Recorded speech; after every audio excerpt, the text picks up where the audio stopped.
spectacle ici en Nouvelle-Centre. Je me souviens. Et le spectacle n'a pas plu une ride, et toi non plus. Merci beaucoup. Non, c'est pas. Tu vois, l'industrie cosmétique, ça a du bon. Mais Tu vois, tu dis IAR, tu fais une ironie là-dessus. Mais ça prouve que ça sert à quelque chose. Peut-être. En fait, la lumière ici, elle est peut-être un peu avantageuse. En plus, tu es une. C'est aussi ton sourire qui fait que tu es aussi jeune qu'il y a 10 ans. Voilà. Ce sourire, il est tellement. Je dis que Andrea porte toujours sur elle le sourire de la Joconde. On ne sait jamais qui tu es.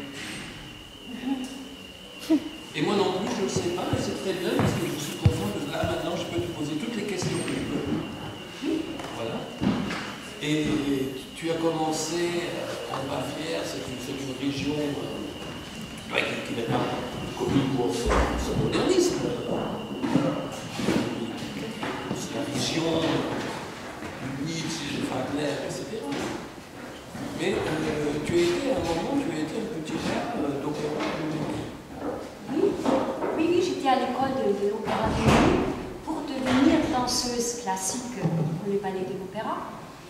Et j'avais vraiment envie d'être danseuse classique. Pour moi, à l'époque, la danse, justement, elle t'a tombé dans une réalité tellement haute, tellement sublimée, quelque chose qui a touché pour moi vraiment le sublime, malgré le travail dur mais peut-être que c'est ça, ce travail dur, après cette sublimation, parce qu'on est tellement éthéré, tellement autre qu'une danseuse qui travaille dur, le corps, ce décalage, il convenait très bien. Et c'était un peu mon rêve de vivre ce décalage. Et en même temps, j'ai senti à quel point ça te demande, à quel point ça tire vraiment sur le point de ta carrière, parce qu'il y a tellement de filles, tellement des prétendants pour avoir un rôle principal, et après les autres sont des sous-rôles. Et dans le ballet classique, c'est établi, cette hiérarchie, cette distribution des rôles. Et comme à l'époque, j'étais déjà un petit peu âgée, je suis un peu une appelée-tard pour tout. Et peut-être que ça me sauve un peu, peut-être encore pour longtemps. Mais j'ai senti que j'aurais jamais les premiers rôles. Je ne danserai jamais Gisèle, qui était mon rêve. Toi aussi? Moi aussi. Et eu cette lucidité de me dire, mais mon Dieu, après tu es toujours en aspiration, et toujours la deuxième de gauche, du deuxième rang, peut-être faire les 4 petites signes. Mais finalement, si tu n'as pas un rôle en danse classique, je crois que tu souffres finalement. Mais je crois qu'il va falloir que tu fasses un spectacle un jour avec Jérôme Bel, comme ça on s'en rend compte sur toi. Mais tu es devenue danseuse classique un peu ou jamais? Beaucoup? Mais je suis toujours danseuse classique. Je dois. Tes rôles après, tu fais combien d'années sur scène, dans la troupe? À Munich? Oui, ça a été. Ah, mais ça a été 2 ans. Mais après, je suis partie assez vite. J'ai fait un stage avec un danseur de Paris qui est venu à Munich. Et ce danseur, il a fait un stage de danse contemporaine. Et il a enseigné la technique de Peter Goss. Et cette technique-là me convenait très bien, même si je ne pouvais pas la maîtriser. J'étais au début d'apprendre une technique contemporaine, à part la technique Graham qu'on avait à l'école de l'opéra. Mais ce danseur m'a ouvert les yeux, il m'a dit, mais Andrea, tu sais, c'est à Paris où il se passe des choses. Il a bien senti, même Munich, c'est une petite ville de province, finalement, pour la danse. Et c'est ça qui a fait que je me disais, je pourrais peut-être aller une année à Paris et après revenir à Munich nourrie et accepter d'être danseuse, mais déjà un petit peu nourrie avec la danse contemporaine, peut-être être une danseuse un peu différente, mais toujours danseuse classique. Ah oui, c'était l'époque, effectivement, ça devait être la même époque quand même, Carlson, à Helsinki, elle a détourné les Finlandais de la danse classique, elle a introduit la danse contemporaine, même les Parisiens qui vont un peu partout et qui disent, bon, venez, Paris, c'est le monde. Voilà. Mais c'était à l'époque vraiment la New même. York aussi à l'époque, oui. Oui, mais il fallait aller très loin. Mais quand on est européen, pour moi c'était quand même Paris. Et je crois le charme de Paris. Il y avait quelque chose avec Paris qui est toujours, pour un Européen, Paris c'est une ville. Elle est fabuleuse. Elle a un flair, elle a une culture presque plus attirante que New York, je trouve. Après, il arrive dans les ensembles de danse classique, il y a quelques esprits un peu rebelles qui découvrent qu'ils ont envie de faire autre chose. Tu sais ça, c'est Guylaine, Raphaël Delaunay, il y a Paris qui sont partis chez Pina Bausch, etc. Mais toi, tu as senti germer ta rébellion à quel moment et comment? Je crois que la rébellion, elle est là, je crois, dès l'enfance. Quand j'ai vu la petite fille qui m'a profondément touchée, je ne sais pas de qui elle est, elle est partie. Et quand j'avais 3 ans, je crois qu'elle a plus de moi, à 3 ans, je crois que j'avais déjà une rebelle en moi. En tout cas, ce que m'a raconté ma mère. J'ai dansé déjà des danses de sorcières, de Baba Yaga, c'est une sorcière russe, parce qu'on avait un très beau livre des contes russes. Et je crois déjà à ce moment-là, il avait le germe. Je suis sûre que ça commence très tôt. Et après, est-ce que ça peut germer rapidement? Est-ce qu'il faut du temps? Il m'a fallu du temps. Et une fois venue en France, il y a 32 ans maintenant, j'ai fait quand même un chemin où je n'étais pas du tout rebelle du tout. J'étais très sage, très engagée dans une compagnie comme Joseph Roussillon. Et j'ai fait un peu le chemin d'une danseuse interprète. Et à cette période-là, il faut donner, il faut prendre, il faut se laisser guider aussi. Je me suis laissée aussi, ou en tout cas amener quelque part. Et je n'étais pas rebelle, j'étais seulement insatisfaite par moment, parce que je ne dansais pas comment j'aurais souhaité finalement danser. Et avec tous les chorégraphes avec qui j'étais, il y avait toujours peut-être une part où je sentais ça c'est un manque. Et peut-être ce manque-là a nourri une forme de rébellion. Petite chose. Oui, mais donc rebelle déjà à cet âge-là, à cette hauteur-là. Oui. Et après, donc, ta maman t'a mise à l'école de danse pour que tu puisses bénéficier là tous les jours d'une intense action restructurante. Oui, oui. Et d'ailleurs, c'était même pas ma mère qui m'a mis, c'est moi qui voulais y aller. Et ma mère, en fait, je n'ai jamais été poussée.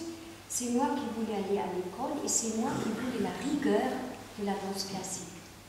Ma mère m'a dit, j'étais la seule, on était 5 filles, et j'étais la seule qui voulait aller faire la danse. Les autres, ils ont fait du sport, du cheval, toutes ces autres choses. Et moi, j'ai voulu la rigueur, j'ai voulu la barre, j'ai voulu les positions, j'ai voulu être vraiment au millimètre. Et en même temps, exprimer quelque chose qui après me dépassait, où j'avais liberté. Mais ça se voit, et ça c'est là que ça devient intéressant, je pense aussi, où tu ne changes pas totalement de personnalité et de mission d'une année à l'autre, mais tu accumules. Et donc ça te donne toutes ces couches de structure, de déstructuration, de rébellion et d'ironie qu'on voit quand tu danses. C'est ça, oui. Et après tu continuais ici en France en danse contemporaine, mais aujourd'hui la danse contemporaine n'est pas forcément extrêmement rebelle, mais à l'époque peut-être dans l'antagonisme avec la danse classique, oui. la lutte pour s'imposer.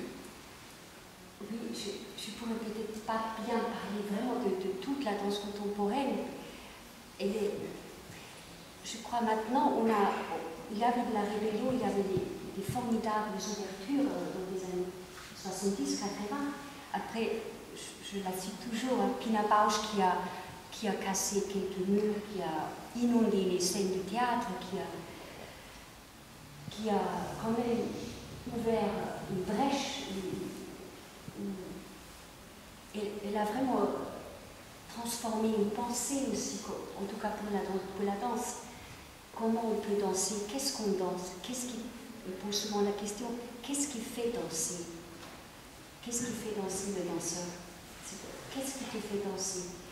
Et les autres, il y a beaucoup de chorégraphes comme Eddie Marin aussi, oui, un peu dans l'histoire, hein, Joseph Nage, François Verret, Apollon Mathilde. Il y a beaucoup de chorégraphes que j'ai trouvé très nourrissants dans les années 80-90. On pouvait tous se nourrir et après aussi des écoles américaines, il y a toujours des stages, il y a Ali Nicolais. Moi je trouve quand même Paris, et je remercie quand même ces mouvances qu'il y avait à cette époque, cette ouverture et cette possibilité qu'un danseur pouvait prendre des cours avec Ali Nicolais, avec Trisha Brown, même avec Merce Cunningham ou avec Carole Armitage, que j'ai fait. Elle était rebelle. C'était une danseuse de la compagnie Merce Cunningham. Après, tu as travaillé avec certains, tu as vraiment travaillé, pas seulement tu as fait des stages, etc. Tu as travaillé avec Boivin, avec Jean Gaudin, avec Raffinou. J'avais envie que tu nous racontes un peu comment tu les as rencontrés, et qui t'a apporté quoi et qui a été absolument indispensable maintenant dans ce que tu es aujourd'hui. Oh, chaque personne est indispensable. Je crois vraiment, dans une rencontre, même si on est peut-être dans le moment, on se dit, oh là là, par exemple avec Anne-Marie Renaud. J'ai une amie de Brigitte, une grande amie que depuis 32 ans je connais. J'ai rencontré Anne-Marie Renaud parce qu'elle était voisine avec Brigitte. Et ils habitaient pas loin à la Scandetta. Et Anne-Marie Renaud, avec le Four Solaire, le soleil aussi, il y avait une espèce d'esprit un peu calsonien, mais encore un peu plus nicolaïs, un esprit qui avait beaucoup d'abstrait, beaucoup de... Il fallait marcher sur un plateau, il fallait seulement être dans l'espace, et des choses qui m'ont au début très contrariée, parce que je n'avais pas c'était peut-être plutôt concept. Et avec Anne-Marie, j'ai souffert. Je venais de Roussillon où c'était très expressif. Ça me convenait mieux, mais chez Roussillon, j'étais vraiment apprentie. J'ai commencé à apprendre le métier. Comme j'ai dit dans un spectacle, à coller des fossiles, à me maquiller, parce que c'était assez école Béjart, très, très maquillée à l'époque. On se faisait là les traits avec un peu des ombres et des spectacles toujours très, entre guillemets, grandiloquentes. Après, Anne-Marie Renaud, plutôt à Nicolais, abstrait, j'ai pas mal souffert parce qu'elle m'a souvent utilisée pour des rôles un peu à part. Et souvent, elle m'a dit, ah, Andrea, tu peux un petit peu chantonner, tu peux peut-être dire 3 phrases en allemand, tu peux traverser le plateau. Moi, j'ai voulu beaucoup plus danser. Et finalement, il fallait se réduire, il fallait j'aime pas trop ce mot, déconstruire un peu. Pour se reconstruire, mais il fallait casser, c'est peut-être pas le bon mot, mais il fallait enlever des choses, enlever un lyrisme qui me... Voilà, et je l'ai fait, je me dis, tiens, mais c'est intéressant, les mouvements à la Carlson, là, des trucs comme ça, enfin, c'est space et time, et chacun m'a apporté finalement quelque chose. Mais avec chacun, il y avait une petite part un petit peu quelque chose qui m'a toujours un peu laissé insatisfait. Mais c'est pas déconstruire, c'est dépouiller, c'est défaire pour plus être. Je me souviens, Léo Bassi, le clown espagnol, récemment, il m'a dit, moi j'ai 60 ans, quand j'étais jeune, j'ai rencontré Charlie Rivel, le clown, et je lui ai demandé, qu'est-ce qu'il faut faire pour être un clown? Et il m'a dit, T'es assis comme ça, tu fais rien, les gens rient, voilà. C'est comme ça que tu es un grand clown. Alors Bassi dit, moi j'ai 60 ans aujourd'hui, il avait 75 ans, alors j'ai encore 15 ans pour y arriver. Voilà. Oui, c'est vrai. Mais si déjà, bon, ça montre bien que tu es arrivé avec une personnalité, quand on ne demande pas de sauter, de courir, mais d'être, de traverser carrément ça. Et peut-être quelqu'un que j'aime bien, c'est Dominique Poivin. Parce qu'avec lui, comme il ne chorégraphie pas, enfin, ça je dois aussi dire, il y a beaucoup de chorégraphes qui utilisent les personnalités et les personnes, comme ils sont attirés par quelque chose chez une personne, et souvent ils tu dois beaucoup improviser. Et après, il te regarde, tu as improvisé, tu as beaucoup investi du mouvement, et après, il te cisèle un petit peu, mais tu donnes déjà énormément de, comme on dit en danse, d'écriture. Et avec Dominique Poivin, il faut déjà beaucoup investir, beaucoup donner. Et lui, il m'a peut-être, et ça, je suis reconnaissante, il m'a laissé parler beaucoup. Il aime beaucoup ma façon de m'exprimer. Et souvent, dans les improvisations, il m'a dit, tiens, Andrea, mets-toi devant le micro, et maintenant, tu me racontes quelque chose sur le mariage. Alors, j'ai improvisé, j'ai brodé, ou cela s'envoyer en l'air. Bon. Il y a des choses comme ça où j'ai tout de suite parlé. Et en fait, je me suis rendu compte que j'ai peut-être une facilité dans l'urgence aussi de broder quelque chose qui a quand même un sens. Parce que je suis toujours bon élève. Je ne veux pas dire n'importe quoi. Alors j'ai réfléchi beaucoup. Mais dans l'urgence, j'arrive à m'arranger pour être assez ciblée. Donc peut-être des choses un peu absurdes, mais j'essaie de ne pas perdre le sens. Oui, mais justement, il est là. Ensuite, il y a un fil rouge. Dans le spectacle que tu fais, il y a un fil rouge. Il peut être totalement tordu comme il est là, mais il existe. Et ensuite, son fil rouge, son naufrage, et ça tient, et je pense que oui, c'est parce que tu es très structuré. Ouais. Et comme tu es très structuré, tu peux te permettre d'étaler un grand bordel, un carreau, et de faire un collage, des choses totalement différentes. Mais ça tient. Mais il faut des fondements. Si on n'avait pas de fondements, tu as accumulé énormément d'expérience avec beaucoup de chorégraphes et beaucoup de maîtres.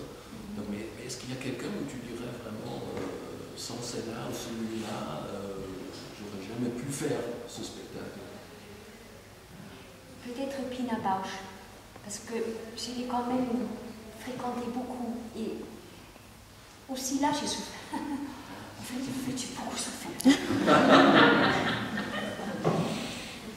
C'est pas grave, hein, mais c'est comme ça. Parce que je voulais, après quelques années en France, je voulais vraiment travailler avec elle. Et en plus, je l'ai vu tous les ans venir à Paris. Je l'ai découvert là. Et cette force qui s'est dégagée pendant ce spectacle, ces danses, ces ancrages chez les danseurs, qui, même s'ils ne font pas beaucoup, mais ils sont là. Et je voulais vraiment travailler avec elle. Je suis allée à Wuppertal 4 fois. Et j'étais avec eux ensemble en audition. Et je suis arrivée quand même une fois très très loin. J'étais parmi les derniers 20. C'est déjà énorme. Mais finalement, bon, je ne correspondais pas.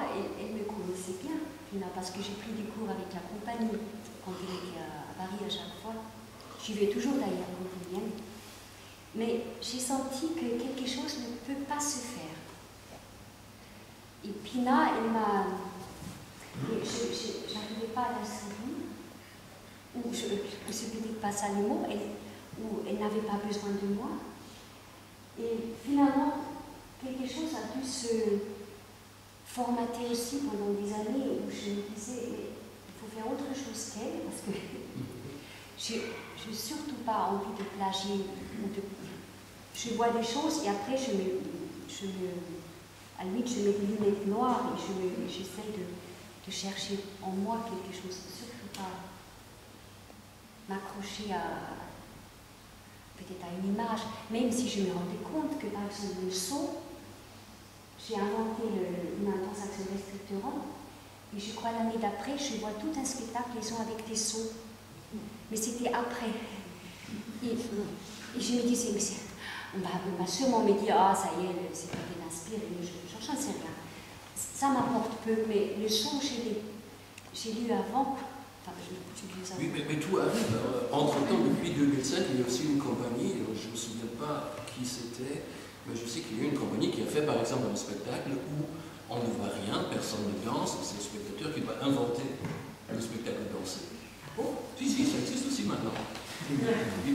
Ah, je crois que j'ai entendu parler de ça. Mais c'est un concept. Et peut-être c'est bien. Enfin, oui. Mais toi, tu n'as rien plagié, parce que tu es toujours dans une distance par rapport à tout.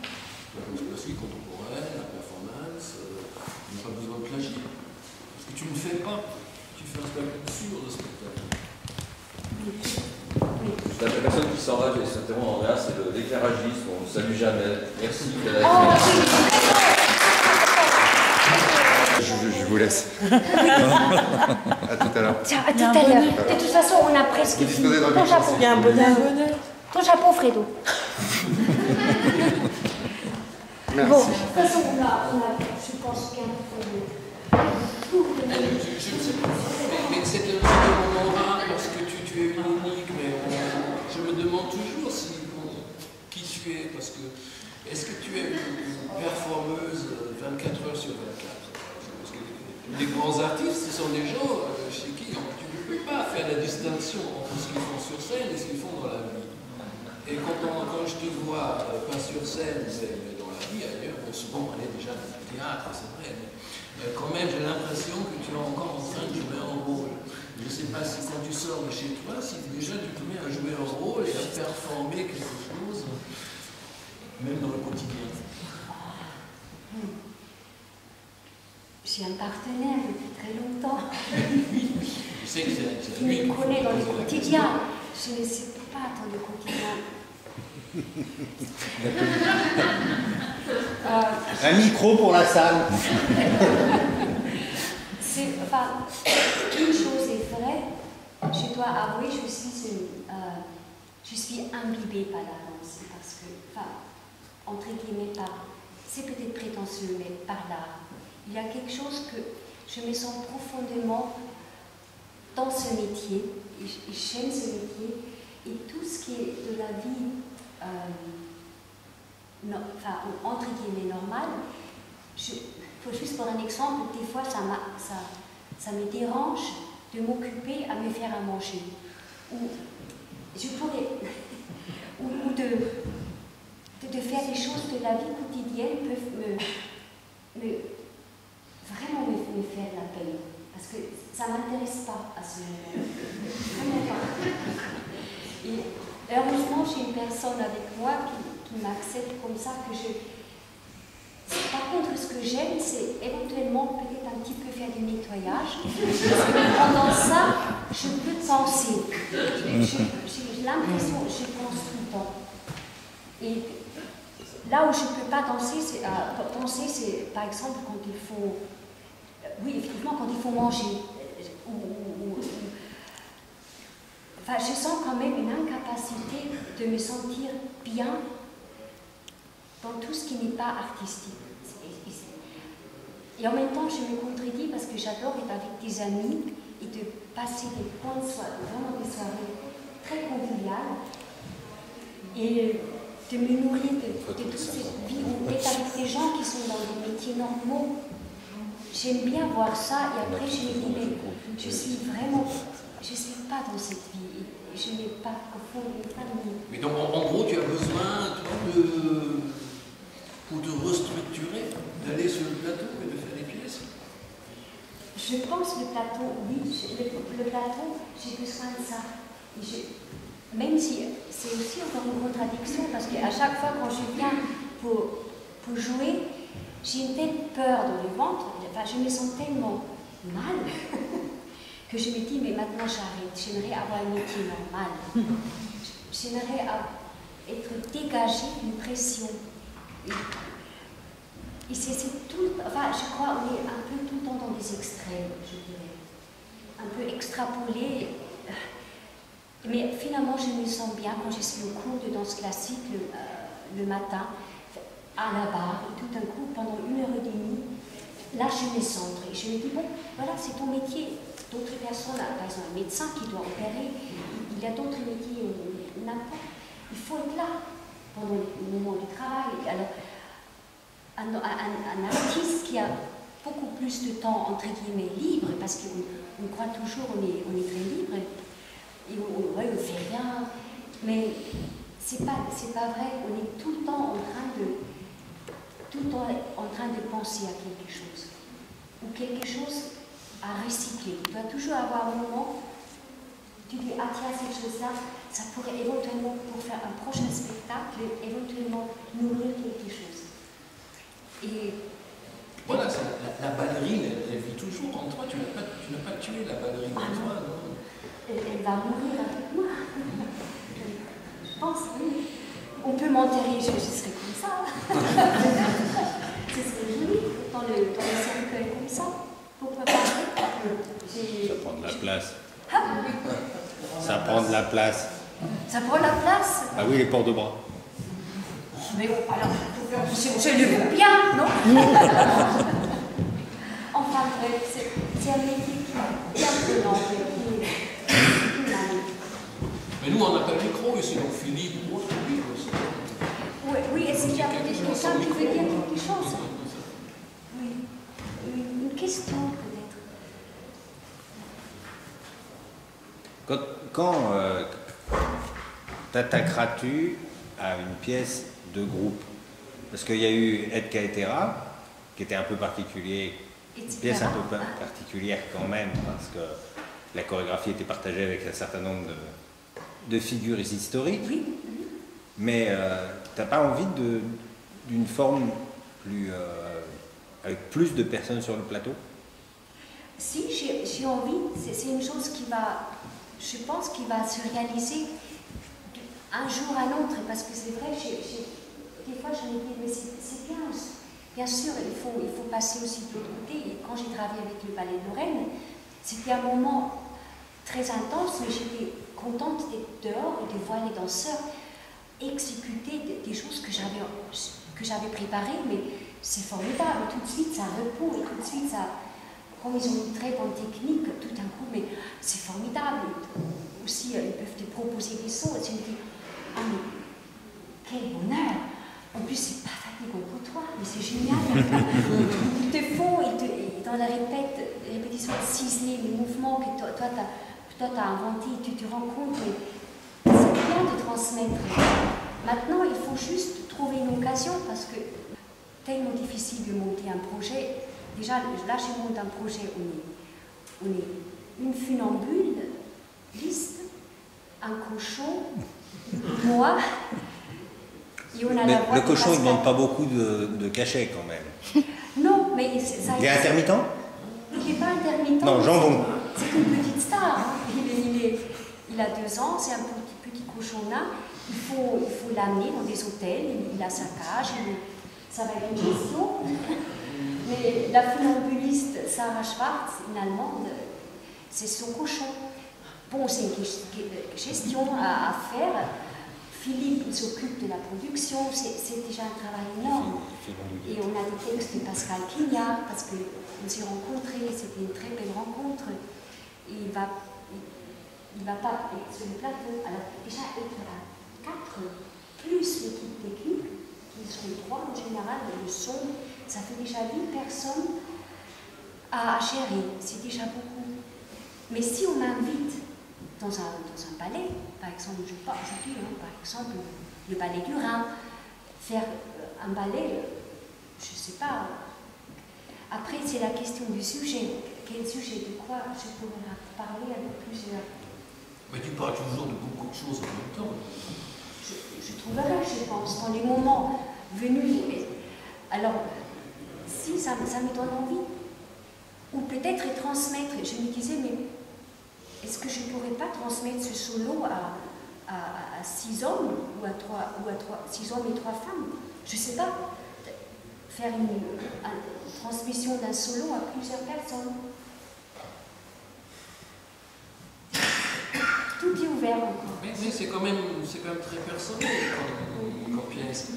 Alors même quand tu travailles seul maintenant, comment est-ce que ça se construit? De quoi est-ce que tu es parti pour le créer? Et comment est-ce que tu gères cet esprit dada pour que ça tienne quand même? Tu sais, là je dois presque dire, je ne sais pas comment je gère, je sais seulement que je suis une travailleuse et j'ai peut-être une première idée, c'est que je trouve un objet comme ce cochon volant, je vois ça dans un truc de métro, là, je vois cet objet, j'achète cet objet. Il reste là, et après, les choses se font au fur et à mesure. J'avais envie du rouge, j'ai vu une robe, j'ai vu cette robe là chez un. J'ai beaucoup un peu allé aux puces. Je vois cette robe, je l'achète. Et après, il y a des choses. Je ne pourrais pas, a posteriori, vraiment dire comment ça s'est fait. J'avais seulement la commande de faire cette performance, ce ballet, enfin, c'est pas un ballet, ce Stück, pour Poitiers, d'où le texte avec la Poitou-Charentes, les cochons. Alors, pourquoi ça me vient? Parce que j'avais envie de montrer un tout petit peu de l'art conceptuel. Effectivement, il y a quelque chose qui me préoccupe à ce moment-là, il fallait faire une performance pour Poitiers, pour la soufflerie, dans peu de temps, avec très peu de moyens, alors tout les scénographies très peu chères, très simples, et j'avais envie de Jimi Hendrix parce que un petit neveu m'a fait écouter Purple Haze, et tu vois, ça vient comme ça, à force d'avoir quand même une commande de faire une performance dans peu de temps. J'avais, je crois, 4 mois pour fisser une chose rapidement. Oui, mais tu es très pointu. Dans ce que tu fais, ça paraît un peu sauter du coq à l'âne, mais tu es très pointu pour cibler toujours le vide qu'il y a derrière le discours de la façade. Donc, quelque part, tu vas avoir une attitude vis-à-vis de la vie, tu trouves que la vie, elle est drôle, plutôt qu'elle est absurde, etc. Oui, je trouve la vie, des fois, très absurde. Très absurde. Le quotidien, des fois, quand on regarde dans une rue, j'aime bien travailler dans les cafés. Je suis souvent, après mon cours de danse, dans un café et je note des choses. Je note des fois des remarques que le professeur fait. Rain bias, par exemple. Je note souvent des choses. Et quand je suis dans un café, souvent, je vois des situations assez abracadabrantes. Et je me dis, mais cette personne qui parle... un exemple, j'ai observé une fois, dans un café, ils ont joué une musique très branchée, vraiment très sexe. Une musique très sexe. Il y avait 2 petites bonnes femmes, mais vraiment d'un âge, 70 ans, qui étaient là à boire un thé. Et c'était très mignon, vraiment très âgé. Et il y avait cette musique dans leurs oreilles, et ces petites bonnes femmes, avec cette délicatesse de se parler, et cette musique qui parlait vraiment de la je ne sais plus quoi, un truc techno, de baisse, de machin. J'ai trouvé ça tellement absurde. Et ces situations me restent, où un couple qui s'engueule profondément, elle est comme une harpie avec lui, et c'est à la fois c'est lui qui paye. C'est lui qui prend l'addition, il paye. Voilà, chérie paye, et elle a passé pendant une conversation très violemment. ces choses, je l'ignore pas. Et je me rends compte que la vie, elle a des situations des fois très absurdes, enfin violentes, qui peuvent aller à l'absurde, qui peuvent des fois être complètement incongrues. Et je crois que j'observe beaucoup, je crois que je regarde beaucoup les gens. Je regrette vraiment de ne pas avoir amené mon enregistreur parce que là nous apprenons beaucoup de choses sur toi. Dommage, t'as 7 minutes avant d'accéder à Pas la besoin du spectacle. de citer Faust en sortant. Faust, ah oui. Voilà, peut-être qu'il y a quelqu'un encore qui veut encore savoir quelque chose, parce que c'est rare. C'est un moment rare qu'Andrea soit là et qu'elle nous parle d'elle comme ça.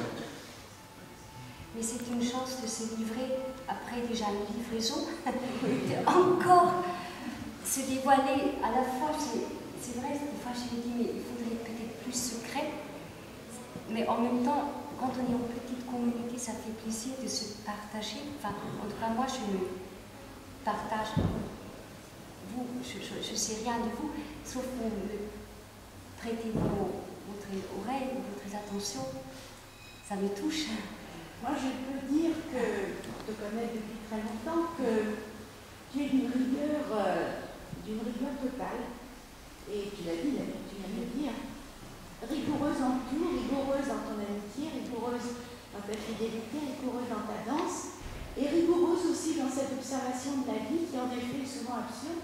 Alors, ce qui est assez étonnant dans ta chorégraphie et dans tes textes, c'est que tu dis les textes qui ne te ressemblent pas du tout. Tu dis, quand on te voit comme ça danser, tu dis des choses qui sont en contradiction totale avec les gestes que tu peux avoir, la grâce, la légèreté, la beauté, et tu dis des textes qui sont percutants et qui dénoncent évidemment l'absurdité de la vie. Donc il y a là quelque chose qui est assez fascinant pour le public parce qu'on s'attend. Quand tu passes, pas aujourd'hui, mais quand il y a un ballet dans lequel tu parles du sexe d'une façon très crue, très violente, et toi tu es là comme une ballerine extrêmement charmante, c'est cette contradiction qui est assez étonnante chez toi. Oui. C'est physique là, oui, qu'on m'a donné là. C'est vrai, je parle en français, je peux me permettre. C'est une protection de ne pas parler dans sa langue maternelle. Je dois avouer, en allemand, je dirais, d'abord, je ne me serais pas développée artistiquement restant en Allemagne. Thomas qui est un patron. On n'est jamais prophète dans ce pays. Il faut aller ailleurs. Mais il te le rend bien en Allemagne parce qu'il ne t'invite pas. Oui, mais si quand même, j'ai fait des choses pour les Allemands quand même. C'est vrai, j'y vais assez rarement. J'ai dansé à Vienne. Ça m'a fait beaucoup plaisir. Mais je me rends compte quand je parle après en allemand, je dois traduire un peu les textes. Ce n'est pas facile. Et de le dire en allemand, ça, on n'a jamais traduit. Pour moi, c'est presque intraduisable. Je fais des lapins, des carottes, des pipes, des levrettes. Si je dis ça en allemand, ça me semble plat, lourd, trop direct. Je n'oserais pas. Je me dirais... Non, c'est de notre esprit. Enfin, alors je ose parce que je suis protégée dans la langue française. C'est ça, ta protection. Oui, mais par la langue française, mais par la réception française aussi, par une histoire de la danse contemporaine en France. Oui, c'est ça. Oui. Je peux me permettre, comme les Français, ils m'accueillent bien, mais bien sûr, ça provoque aussi un plaisir de dire. Alors, cette chose-là, je vais l'exprimer. Juste une question. Si j'ai bien compris, c'est une pièce que vous avez faite en 2005. Oui. Vous l'avez refait à l'occasion peut-être avant de se retrouver ici ce soir. Moi, je voudrais juste poser la question, vu que quand même, avec du temps qui est passé, comment vous, à partir de 2005 jusqu'à maintenant, la manière dont vous avez traversé votre pièce en 2005 et comment vous l'avez traversée jusqu'à du temps de vent à... Ça a été joué une cinquantaine de fois en total. Hein. Oui. Mais justement, je me posais moi-même la question avant d'aller en scène et je me Mais suis comment le temps vous a traversé? Je dois avouer, je me suis rendu compte que 8 ans, c'est presque rien. Parce que j'ai l'impression que je suis dans le même état qu'il y a 8 ans. Et ça m'a frappé d'ailleurs. Parce que j'ai les mêmes costumes, j'ai les mêmes accessoires, la même musique. Et je me suis rendu compte que mais c'est incroyable, 8 ans se sont écoulés. J'ai la même fatigue, au même mot. Enfin, c'est une pièce qui m'a déjà fatiguée il y a 8 ans. Et elle m'a fatiguée aujourd'hui, même si c'est la bonne fatigue, mais elle est tenue. Et rien que de faire ça, c'est un petit peu lourd le son, j'ai la même sensation qu'il y a 8 ans. Et je me suis rendu compte en me maquillant, bon, il a quand même peut-être 2-3 rides de plus, mais c'est le même tremblement, parce que je commence à... j'ai le trac. Bien. Et je me dis, mais c'est incroyable, les années se sont écoulées, je rentre dans ce costume, je les répète avant, bien sûr, plusieurs fois pour les remonter, et rien n'a changé. Et c'est peut-être ça le plaisir de se dire, mais est-ce qu'on peut peut-être un petit peu arrêter le temps et presque toucher à quelque chose d'éternel. Ça n'a pas changé, mais agiter le saut comme ça, c'est un geste rebelle qui est aujourd'hui encore plus poignant, plus frappant, qu'il y a 10 ans, peut-être qu'il y a 5 ans. Et quand tu parles quand tu fais, quand tu déconstruis, quand tu dénonces les discours, les grands discours des politiciens, ça aussi c'est aujourd'hui encore plus vrai. Toujours plus vrai, cette pièce est toujours plus vraie. La seule chose qui change, c'est qu'entre-temps, on a trouvé une pause sur Mars. On l'a trouvé sinon. Non, pas encore. C'est vrai? Tu mets un jour, mais pour le reste, ça va. Si on allait boire du vin. Pardon? Si on allait boire du vin. Si on allait boire un verre. Il n'y a pas de vin. Prosit à l'émission. Ça c'est sûr.